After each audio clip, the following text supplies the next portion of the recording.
Düşünün ki, bir terrorçu sizdən pul istəyir, yaxud da silah qaçaqçısı ona maddi dəstək olmağınızı tələb eləyir. Eləyərsinizmi? Əminəm ki, yox deyəcəksiniz çoxunuz, amma təəssüflər olsun ki, aramızda bunu fərqində olmadan ya da məsələnin ciddiyyətindən xəbərsiz şəkildə edən xeyli insan var. Söhbət qanunsuz mərc oyunlarından gedir. Qanunsuz oyunları təşkil edən saytların nə sahiblərinin kimliyi bilinir, nə də etdikləri, daha doğrusu əldə etdikləri vəsaitləri nəyə yatırdıqları haqqında doğru düzgün məlumat var. Bu faktlar məsələyə nə qədər həssas yanaşmalı olduğumuzdan xəbər verir. Daha ətraflı süjetimizi izləyək. Risk alıb götürürlər də, bir şansa az məbləğdə pul qoyurlar deyə biraz rahatdır, amma dama görə olar. Qalxır yavaş-yavaş, sonra buraxanı olur, bataqlığa düşəni olur. Xarici saytlar var, indi adını demək yəqin ki, düzgün olmaz. Elə şeylər var ki, onlar sənin bank məlumatlarını götürürlər və pullar çıxa bilər, sənin də bank hesablarının bloklana bilər. Məsəl üçün, elə olub ki, bizim uşaqların başına gəlibdir, böyük summa qazanıblar, onu çəkmək istəyəndə bank hesablarından bütün pulları götürüblər və həmin o hesabın illegal hesabı bloklayıblar. Yəni ondan sonra heç bir gəlir mənbəyi olmayıb orada. Qanunsuz mərc və şans oyunları günümüzün əsas bəlalarından birinə çevrilib. Bu onlayn platformaların bir məqsədi var: İnsanları aldadaraq əllərində olanı almaq. Qanuni mərc və şans oyunları platformaları dövlət nəzarətində şəffaf və hüquqi fəaliyyət göstərdiyi halda qanunsuz platformalar həm vətəndaşlar, həm də ölkə iqtisadiyyatı üçün ciddi təhlükə yaradır. Bəzi hallarda vətəndaşlar bu fərqləri bilmədiklərinə görə qanunsuz platformaların tələsinə düşürlər.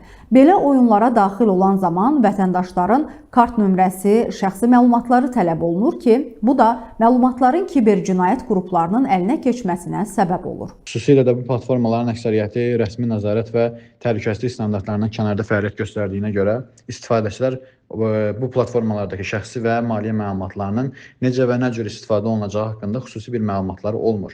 Belə platformalara girəndə, daxil olanda çox vaxt onlardan bank kartı məlumatları, telefon nömrələri və digər şəxsi məlumatlar istifadə olunur. Amma heç kim bilmir ki, bu məlumatlar necə saxlanılır, kimlərin əlinə keçə bilər daha sonra. Bunlar haqqında məlumatsız olurlar.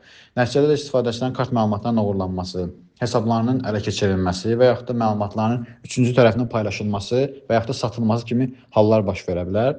Digər tərəfdən də belə qanunsuz mərc platformaların bəziləri fırıldaqçılıq məqsədi ilə yaradılmış saxta sistemlər olurlar.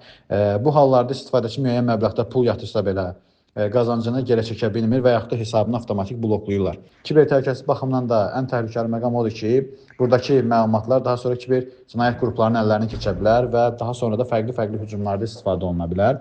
İstifadəçilərə tövsiyə olunur ki, dövlət tərəfindən rəsmi lisenziyası olmayan qanunsuz mərc platformalarını istifadə etməsinlər. Çünki belə platformalar onlara həm maliyyə itkisinə, həm də şəxsi məlumatların təhlükəyə düşməsi ehtimalını artırır.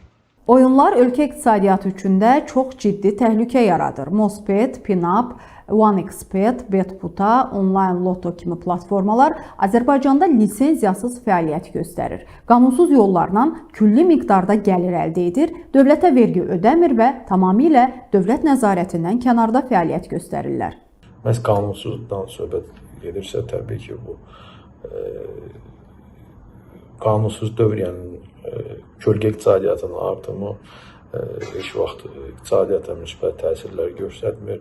Kölgə iqtisadiyyatı artdıqca təbii ki, həm beynəlxalq təşkilatlar tərəfindən mənfi dəyərləndirilir, həmçinin iqtisadiyyatın mühüm institutlarına mənfi təsir göstərilir.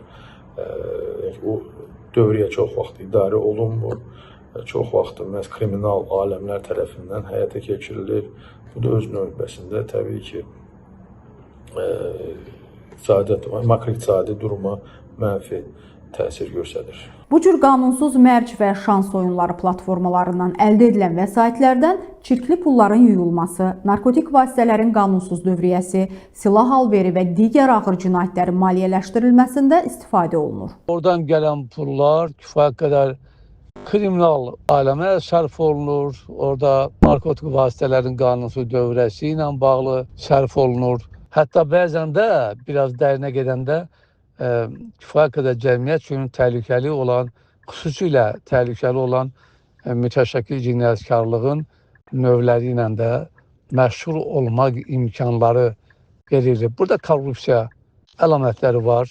Özü də bu cinayətlər digər cinayətdən fərqli olaraq qəsdən törədilir. Yəni nə etdiyinin fərqindədir bu insanlar. Azərbaycan ərazisində qumar oyunlarında iştirak üçün imkanların yaradılması, o cümlədən qumar oyunlarının oynanıldığı virtual mühitə çıxışın təmin edilməsinə görə fiziki şəxslər 3000 manat məbləğində, vəzifəli şəxslər 7000 manat məbləğində, hüquqi şəxslər 40000 manat məbləğində cərimə edilir. Azərbaycan Respublikasının hüquq mühafizə orqanları qanunsuz mərc və şans oyunları ilə mübarizəni daim diqqət mərkəzində saxlayır. Bu istiqamətdə mütəmadi əməliyyatlar həyata keçirilir, qanunsuz mərc və şans oyunları təşkil edən şəxslər və dəstə üzvləri müəyyən edilərək məsuliyyətə cəlb olunur.